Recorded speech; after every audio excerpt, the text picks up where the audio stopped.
Canada's Foreign Affairs Minister Anita Anand welcomed foreign ministers from the Group of Seven to Niagara-on-the-Lake on Tuesday, marking the start of a pivotal week of diplomacy in Canada's wine country. The G7 ministers gathered for their traditional family photo, a brief moment of unity before turning to the urgent business of global security. Behind the smiles, the conversations ahead promise to be complex and consequential. The Group of Seven, which includes Canada, the United States, the United Kingdom, France, Germany, Italy, and Japan, remains a coalition of leading democracies working to uphold stability, prosperity, and human rights in a time of deep uncertainty. This year's meeting extended invitations to partners from Ukraine, Brazil, India, Saudi Arabia, and South Africa, reflecting the G7's efforts to engage key regional powers in confronting global challenges. At the top of the agenda, the wars in Ukraine and the Middle East, two crises reshaping international relations and testing the limits of diplomacy. Minister Anand said she expected focused, forward-looking discussions with partners on what she called the long path forward to peace.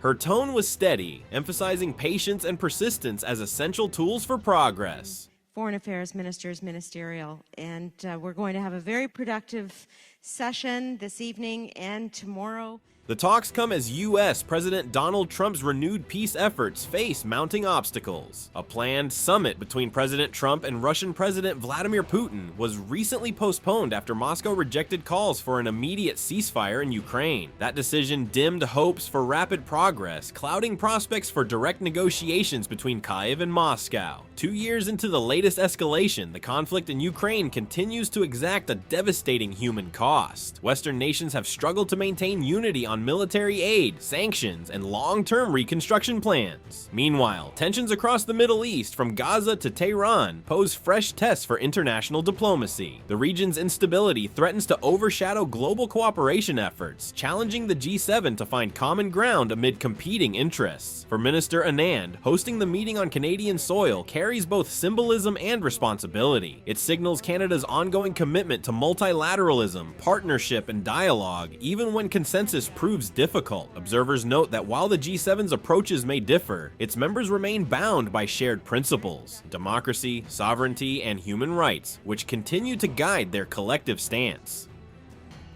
Behind closed doors, negotiators are working through complex discussions on humanitarian aid, post-war reconstruction in Ukraine, and coordinated responses to the crises in the Middle East. The challenge will be to transform shared sentiment into measurable action. Throughout the day, delegates voiced cautious optimism, acknowledging that diplomacy rarely moves quickly but can still move meaningfully. Every discussion, they said, adds another step on the long journey toward peace. As the sessions conclude in Niagara-on-the-Lake, Canada's message to the world is one of engagement and endurance. That leadership in uncertain times demands both conviction and cooperation. From this quiet Canadian town, the world's democracies send a unified signal: hope endures, dialogue matters, and the pursuit of peace continues.